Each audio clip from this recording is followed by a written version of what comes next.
नमस्कार, मेरा नाम ज्ञानेश्वर है और आप देख रहे हैं लाइव सिटीज। देखिए, आज हम बात करेंगे महागठबंधन की, क्योंकि चुनाव सामने है और महागठबंधन में अब भी महाखटपट है। महागठबंधन में कुछ ठीक नहीं है। जीतन राम मांझी तो चले ही गए, बाकी दूसरे सहयोगी दल भी जो हैं उदास हैं। देखिए, मैंने आज सुबह से विभिन्न सहयोगी दलों से बातचीत की है, कांग्रेस से भी बातचीत की है और सबों को इस बात की नाराजगी है कि राजद निश्चित रूप से सबसे बड़ा दल है बिहार में, लेकिन वह अपने सहयोगी दलों के साथ मालिक और आदेश पालक की भूमिका में दिखती है। मतलब राजद ने अपने को मालिक मान लिया है और दूसरे सहयोगी दलों को आदेश पालक मान लिया है। कांग्रेस भी नाराज है और जीतन राम मांझी जब चले गए तो अब बचे हैं कांग्रेस और रालोसपा और वीआईपी। नाराजगी किस बात की? देखिए, सीटों के तालमेल को लेकर या गठबंधन कैसे आगे बढ़ेगा, सीटों का बंटवारा कैसे होगा, सीटें कौन सी होगी, इस पर अब तक कोई सहमति नहीं बनी है और ना सहमति बनाने की कोशिश की जा रही है। तेजस्वी यादव, लालू यादव राजद के सर्वे शर्मा हैं। तेजस्वी यादव इन दिनों परेशान हैं, जो उनकी सीटों की खाता बही रखते हैं। संजय यादव जो उनके पॉलिटिकल स्ट्रेटजिस्ट हैं या जो कुछ भी हैं, वे कोरोना पॉजिटिव हो गए हैं, इसलिए जो तेजस्वी यादव की गतिविधियां हैं वो भी कम हुई हुई है। और दूसरी ओर जो एनडीए है, एनडीए में देखिए जदयू चुनाव की तैयारी में सबसे आगे निकलता दिखता है। अब देखिए, परेशानी और नाराजगी की वजह क्या है? कांग्रेस, वीआईपी और रालोसपा को इस बात की खबर मिल रही है कि बगैर बातचीत के, बगैर सहमति के आरजेडी की ओर से विभिन्न उम्मीदवारों को ग्रीन सिग्नल्स दिए जा रहे हैं कि अब आप पटना छोड़ दीजिए और जाकर क्षेत्र में काम करिए, आपकी सीट कंफर्म है। तो नाराजगी और गुस्सा इसी बात को लेकर है कि आरजेडी अपने उम्मीदवारों का सीट कैसे कंफर्म कर रहा है, जबकि अब तक कोई मीटिंग नहीं हुई, अब तक कोई सहमति नहीं हुई, अब तक कोई बात नहीं हुई है, अब तक सीटों का बंटवारा नहीं हुआ है और सीटों का चयन भी नहीं हुआ है। तो आखिर में ऐसा कैसे हो रहा है? कैसे आरजेडी ने स्वयं को मालिक मान लिया है और वह सीटें बांट दे रहा है? क्या जब सीटों का वितरण कर लेगा आरजेडी, उसके बाद बातचीत शुरू होगी? यह नाराजगी सभी सहयोगी दलों में है। गुस्सा इस बात को लेकर है कि देखिए, आप जिस तरीके से चल रहे हैं उस तरीके में, जिस तरीके का रिजल्ट लोकसभा में हुआ था, लोकसभा में टिकट बंटवारे को याद कीजिए, अंतिम समय तक महागठबंधन में सीटों का बंटवारा नहीं हो पा रहा था। जीतन राम मांझी को जो सीटें मिली उनमें से 2 उम्मीदवार अब कहे जा रहे हैं लालू यादव के ही थे।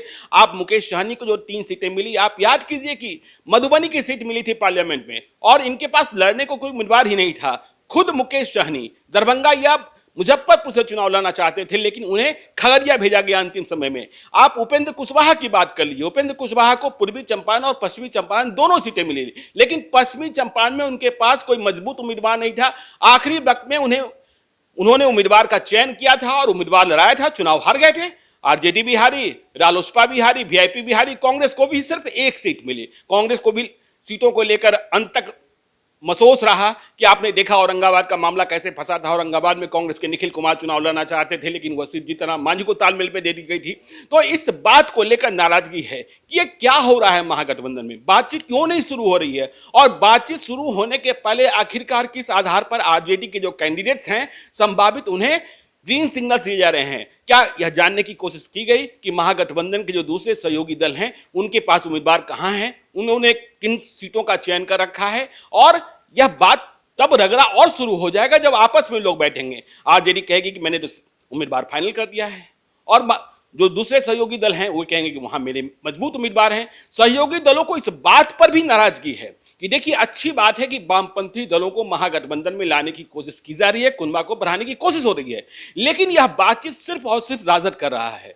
दूसरे सहयोगी दलों को भरोसे में नहीं लिया जा रहा है, विश्वास में नहीं लिया जा रहा है। तो ऐसे में कैसे मालूम होगा कि सीटों का जो बंटवारा हो रहा है या जो सीटें तय की जा रही हैं, सीटें चयनित हो रही हैं वामपंथी दलों के लिए, वो कौन सी सीटें हैं? यह बात पहले तय हुई थी। इस बात पर आज भी रजामंदी है कि जो सिटिंग सीटें हैं कांग्रेस की और जो सिटिंग सीटें हैं आरजेडी की, उस पर कोई दूसरा दावेदारी नहीं करेगा।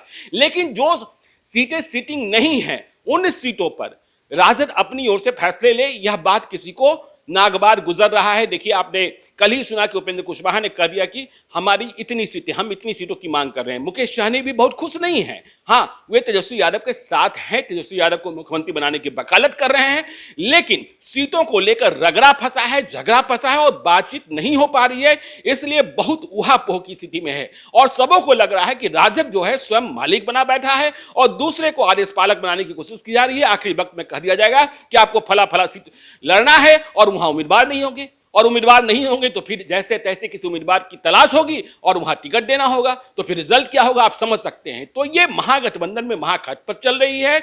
इस बात पर महागठबंधन में जो सहयोगी दल हैं नाराजगी है, खुलकर मीडिया में नहीं आ रहे हैं, क्योंकि मीडिया में आएंगे तो बात बड़ी हो जाएगी। लेकिन सबों को उम्मीद है कि लालू यादव और तेजस्वी यादव पहल करें, नहीं तो जेडीयू और भाजपा जिस तरीके से चुनाव की तैयारी कर रहा है वह लीड लेने की स्थिति में है। तो इसमें आगे और क्या होगा यह भी आपको हम बताएंगे। आप देखते रहिए लाइव सीरीज को। यदि अब तक आपने हमारे यूट्यूब चैनल को सब्सक्राइब नहीं किया है तो जरूर कर लीजिएगा, और यदि इस वीडियो को फेसबुक के माध्यम से देख रहे हैं तो पेज को लाइक कीजिएगा, ट्विटर पर भी हमें फॉलो कीजिए। धन्यवाद।